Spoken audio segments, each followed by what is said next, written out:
I'll just tell you kind of a little bit about the summit and what it is we're trying to do with the summit, especially now that we've had one summit. So we have a better idea what what they actually what kind of animal it is. As you know, the whole purpose of the IIS is to allow our colleagues to host international fellows, so we can kind of work together collaboratively. It is partially a reputational exercise, so we want to expose our research to the outside world, but it's also for us to be able to kind of to really spend meaningful time with people outside of the UK in particular. And so, as you know, before we started the summits, we were running themes, which were kind of a 1 year long big events, but the events within the theme would go through an academic year. And that we've just realized that that's like a little bit too much. And the academics who are running the themes are also losing the motivation. And so now we decided to move to a shorter format, but also very intensive and making a big splash out of it. And so this is what the research summits are about. Basically, it is a week-long series of events that bring together international fellows, so they can be scholars, they can be policymakers, they can be artists, they can be activists, practitioners, so anyone, but they have to be quite high profile. So we would bring them to Loughborough so that we can kind of talk about really ambitious and really innovative research agendas. We invite summits that kind of through two routes. So the first one would be the summit between academics and fellows who have collaborated before, but they maybe just want to kind of ask a different question. They maybe they just want to give a different angle to their question, to their research. And the second route is speculative. So this is completely new kind of blue sky, horizon scanning kind of thinking. It doesn't have to happen with fellows or with Loughborough collaborators whom you have worked previously, or in fact, even on the subject that you worked previously. You may kind of speculate that, if I touch upon this with this discipline, it might lead to something really exciting. So we had the first Africa Summit in the end of October this year. And we kind of realized that it's probably the easiest way to show what the summit is like is to actually kind of show what was happening behind the scene. Because it was a lot. As you can imagine, the week of events is a lot of work. So the Africa Summit focused on the question of Africa and sustainable development goals across 3 strategic themes. So net zero climate change, vibrant inclusive communities, and sports, so Loughborough strategic themes.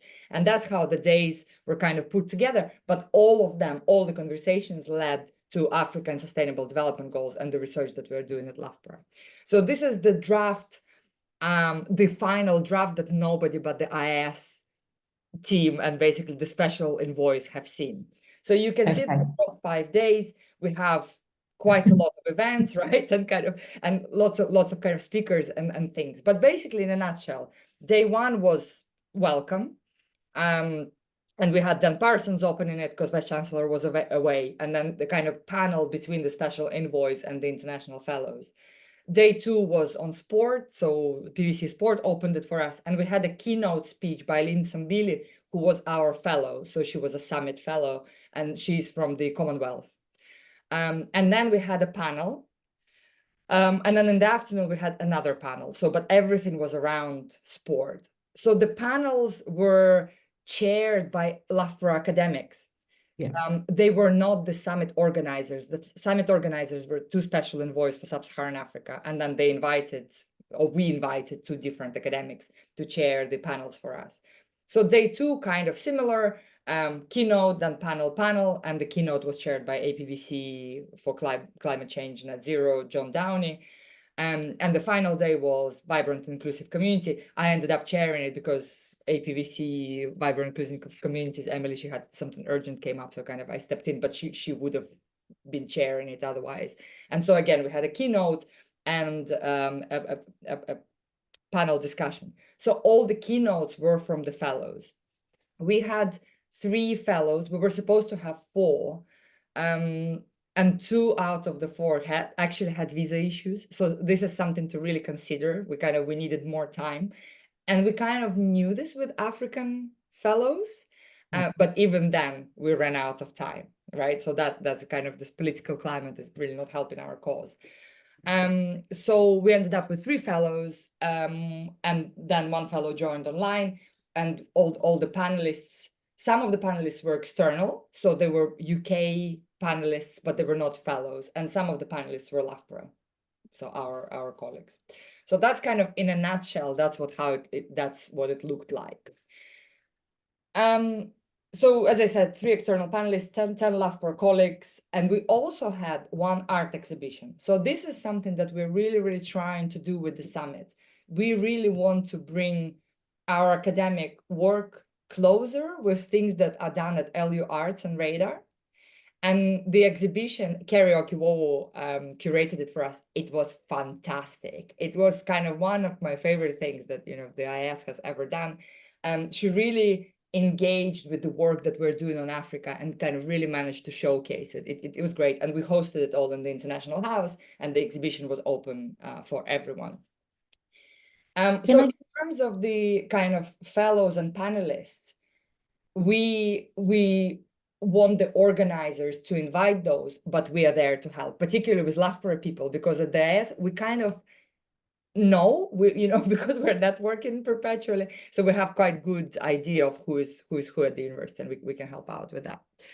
And then in terms of the Research Summit practicalities, so it's really, really important for the people who are running the summit to consider the dates. There is never a perfect date. Like, no matter when we choose, which week we choose, there's somebody's complaining saying, oh, there's too much marking, there's too much teaching, there is, something. But like university closures, maybe external events, even half terms for people, with caring responsibilities are kind of not great. So it's just worth thinking when is a better time rather than the best time. In terms of coordinating teams, so the summit has to be run by at least 2 core leads from at least 2 disciplinary areas. So we would prefer if they were from 2 different schools, but we also understand that in some schools, like in my own school, we have structural engineers and we can have critical urban theorists, or kind of completely different, kettle of fish.